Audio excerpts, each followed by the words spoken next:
Berdasarkan catatan Badan Pusat Statistik, kenaikan tingkat kemiskinan selama periode Maret hingga September 5,3%, cukup signifikan karena ditopang oleh beberapa komoditas non-pangan yang juga di satu sisi blessing from disguise buat Indonesia karena naik cukup signifikan. Untuk warga Kampung Gempol, Kelurahan Kunciran Induk, Kecamatan Pinang, Kota Tangerang, Banten, hidup dalam kondisi memprihatinkan. Mereka tinggal di gubuk sempit yang terhimpit pembangunan ruas tol. Pemerintah menargetkan tingkat kemiskinan ekstrim mencapai 0% pada 2024. Mampukah upaya-upaya pemerintah menekan angka kemiskinan dan kesenjangan ekonomi? Kemiskinan adalah kondisi di mana seseorang atau sekelompok orang tidak memiliki akses terhadap kebutuhan dasar seperti makanan, air bersih, tempat tinggal yang layak, pendidikan, perawatan kesehatan, dan pekerjaan yang layak.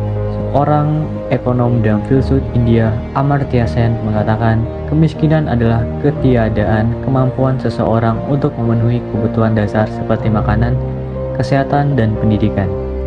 Berdasarkan GNI per kapita, dalam US dollar pada tahun 2022, tercatat nomor pertama adalah negara Burundi dengan US dollar 270 dan bahkan Indonesia termasuk ke dalam 100 negara termiskin di dunia. Tema dalam video kali ini adalah harapan tanpa kemiskinan.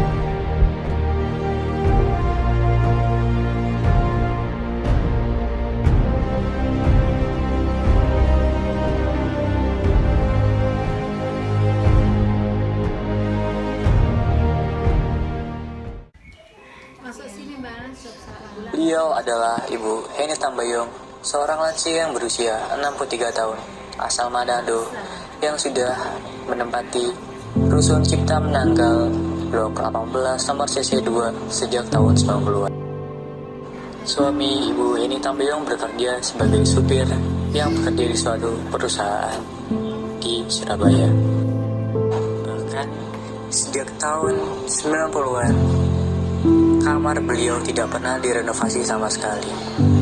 Seperti atap mulai berbocoran dan langit-langit mulai roboh.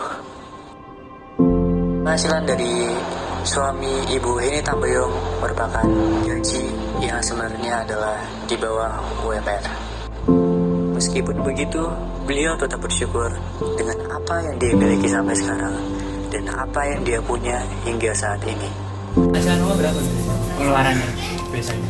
Opa tuh kerja kan baru bulan September kemarin Opa kerja, bayarnya 1 bulan 2.500.000. Tapi Opa tuh bersyukur sama Tuhan sampai hari ini tidak pernah kekurangan lagi tuh ada ya. Ketimpangan ekonomi yang signifikan antara masyarakat kaya dan masyarakat miskin di Indonesia dapat menjadi penyebab kemiskinan. Masyarakat miskin seringkali tidak memiliki akses ke lapangan kerja yang layak, pendidikan yang memadai, maupun kesehatan yang memadai. Sementara masyarakat kaya memiliki akses yang lebih baik untuk mendapatkan kesempatan tersebut. Tingginya tingkat pengangguran di Indonesia juga dapat menyebabkan kemiskinan.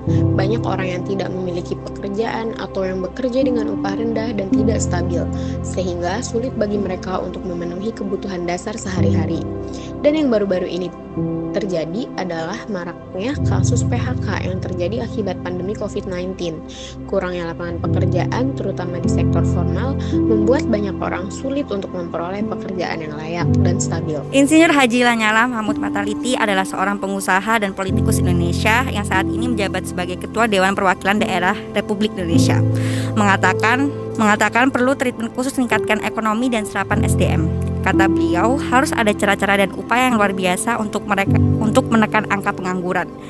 Yang artinya kita perlu mendorong pergerakan ekonomi semakin progresif. Di sisi lain, SDM juga perlu terus-menerus ditingkatkan. BPS melansir angka pengangguran di Indonesia mencapai 8,42 juta orang pada bulan Agustus 2022. Dari data itu, Jawa Barat menjadi provinsi paling banyak penyumbang pengangguran atau dengan angka 8,31%. Disusul Kepulauan Riau 8,23%. Mengingat adanya pandemi COVID-19 yang masih berlangsung, dapat diperkirakan bahwa kemiskinan di Indonesia mungkin masih akan terus mengalami peningkatan pada tahun-tahun mendatang.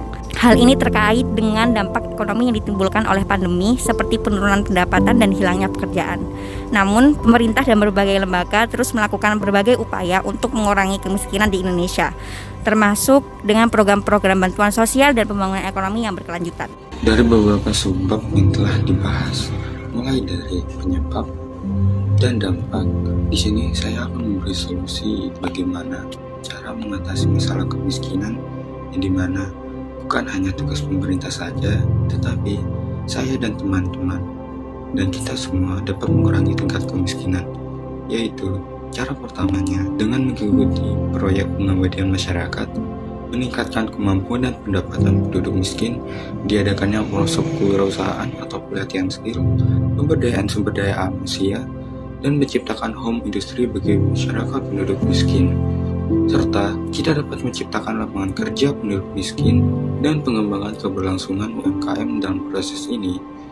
Pasti ada suatu tantangan, tetapi jika kita bersama-sama memberantas kemiskinan, tantangan terberat pun dapat kita atasi bersama-sama. Karena kita semua. Karena kita